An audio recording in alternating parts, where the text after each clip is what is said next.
I decided that my hero, Lysander Rief, would be psychoanalyzed, and for a while I thought, well, I could do a lot of research into Freudianism and what was going on at the time. But I thought, why not, much more interesting for me to invent a an adjunct of Freudianism. And so I came up with my own therapy, which I decided to call parallelism.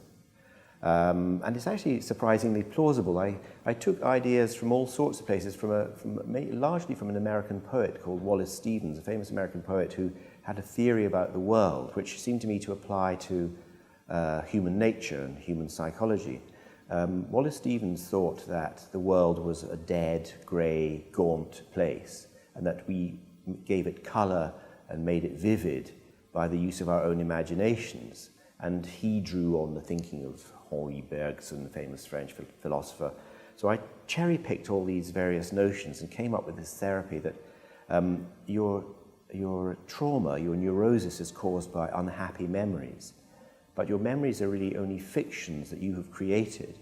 So it's within your power as a patient or as somebody undergoing therapy to deliberately set about to change the memories of your past and invent new memories for yourself which erase the unhappy ones. It's more complicated than that, but fundamentally that's what it is. Something bad has happened to you in the past that has made you neurotic and is causing all sorts of symptoms.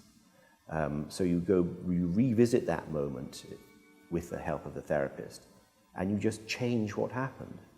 And you construct a new memory in very precise detail.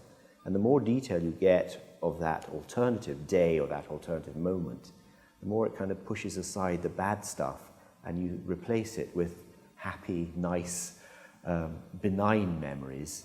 And theoretically, your neurosis goes away. I think there'll be a school of parallelism before I know it, and people will be asking me where they can find a therapist who practices it, because it is extraordinarily plausible, it seems to me. Do you remember I asked you if you'd heard of parallelism? Bensimon had crossed the room into the very edge of his field of vision, a shadow with his hand extended. Lysander swung his legs off the divan, stood up, and was offered a small book, little more than a pamphlet.